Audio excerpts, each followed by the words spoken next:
Di tengah desa yang hancur, 4 ekor gajah jinak bergerak pelan membuka jalan di desa Menasabi Nurah 2 Pidijaya Aceh. Lumpur tebal, kayu berserakan, dan rumah yang rata dengan tanah membuat pencarian semakin sulit. Setiap gerakan hewan jumbo ini membuka jalan baru.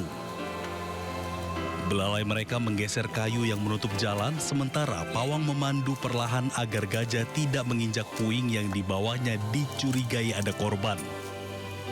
Selain itu, gajah-gajah ini juga dikerahkan untuk membersihkan puing yang masih menutup jalan. Rencananya, 4 ekor gajah jinak dari Balai Konservasi Sumber Daya Alam ini akan dikerahkan selama 6 hari ke depan. Dari Pidijaya Aceh, Jamal Pangwa, iNews melaporkan.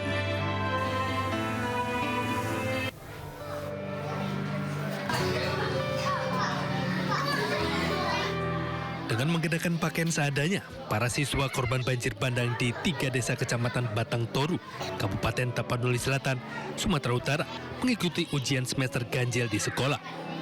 Dengan perlengkapan seadanya, para pelajar ini tetap antusias mengikuti ujian. Pihak sekolah menyebutkan sebanyak 78 siswa yang mengikuti ujian di sekolah tersebut, di mana para pelajar ini berasal dari 3 sekolah dasar yang berada di Desa Garoga, Desa Huta Godang, dan Desa Aek Ngadol. Proses ujian ini terpaksa dipindahkan ke desa tetangga lantaran kondisi bangunan sekolah telah porak-poranda, diterjang banjir bandang pada 25 November 2025 lalu. Semua pihak sudah turun tangan ya Pak, mulai dari dinas, kepala sekolah semua turun tangan, yang dimana kan soal tentu dari kita, terus mereka disediakan buku tulis sama pulpen, dikasih satu persatu setiap anak, terus dengan keadaan baju apa adanya. Kita tidak pakai baju sekolah saat ini Pak, karena baju sekolah dalam keadaan hanyut.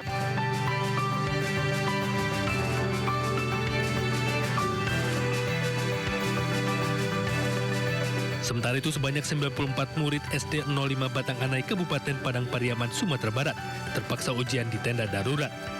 Pasalnya sebagian besar bangunan sekolah tersebut ambruk akibat banjir bandang dan tanah longsor. Tidak nyaman anak-anak, tapi karena bagaimanapun ujian kami harus kami laksanakan, kami sangat memohon untuk membangun sekolah kami kembali secepat mungkin. Mudah-mudahan dapat didengarkan oleh pemerintah daerah, pusat, semuanya. Kepala Sekolah SD 05 Batang Anai berharap ke pemerintah sekolahnya dibangun lagi karena belajar di tenda darurat tidak senyaman bangunan permanen. Tim Liputan iNews melaporkan. Presiden Prabowo Subianto meminta Kemendagri mencopot Bupati Aceh Selatan Mirwan MS. Ya, Mirwan dianggap melanggar aturan dan meninggalkan warganya saat terjadi bencana.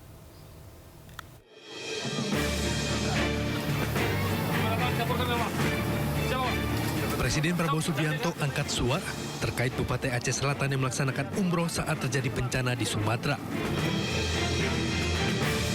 Prabowo meminta Mendagri untuk memberikan sanksi tegas terhadap Bupati Aceh Selatan Mirwan MS. Dalam rapat penanganan bencana, Prabowo menegaskan kepala daerah dipilih untuk menghadapi kesulitan dan berjuang untuk rakyat. Hadir semua bupati. Terima kasih ya para bupati. Kalian yang terus berjuang untuk rakyat. Memang kalian dipilih untuk menghadapi kesulitan. Kalau yang mau lari, lari aja, nggak apa-apa ya. Copot langsung.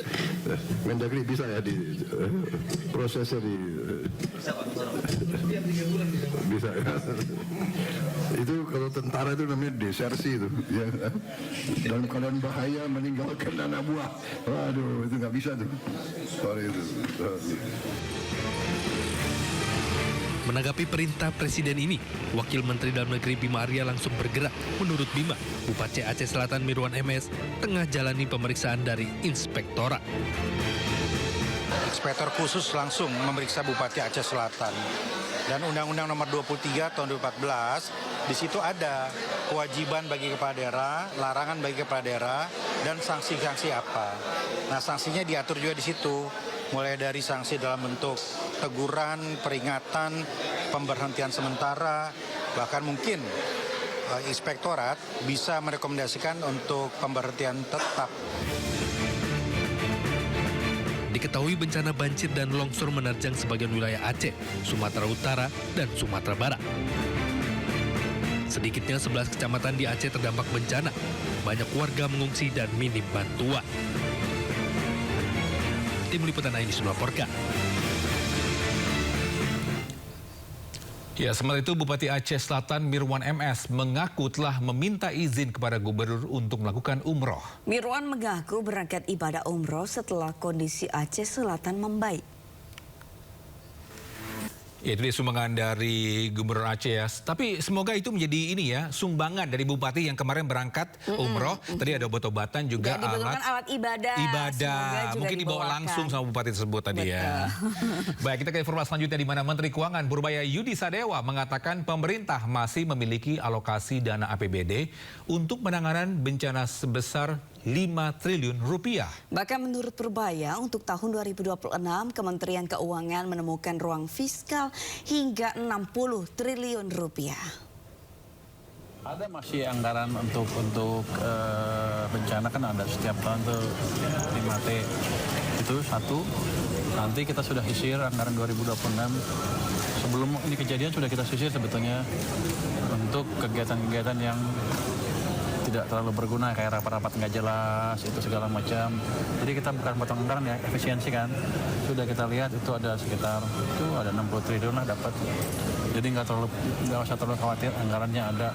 Bukan dari potong anggaran, tapi dari mengurangi kegiatan-kegiatan yang nggak jelas. Rapat nggak jelas, ini yang jelas sih nggak apa-apa ya. Jadi kita disisir tuh. Begitu APBD-nya selesai, kita sisir semuanya. Kita nggak mau ngulangi lagi seperti tahun lalu, di mana kita potong aja, asal potong gitu. Dari situ ya untung dari situ ya masih ada cadangan, jadi nggak usah.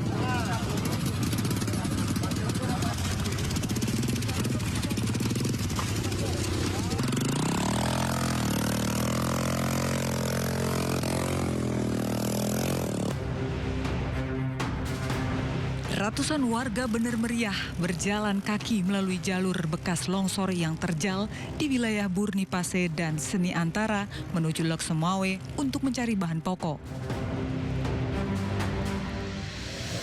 Warga yang mendapat informasi bahwa jalur tersebut sudah dapat dilalui pejalan kaki hingga roda 2 langsung berbondong-bondong berjalan menuju Lok Sumawe.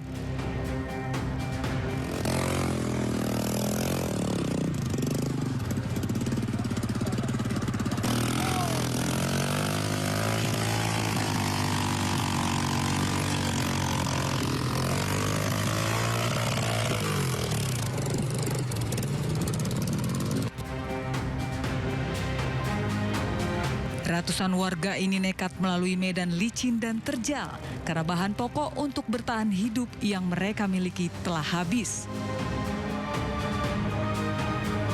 Tim Liputan iNews melaporkan.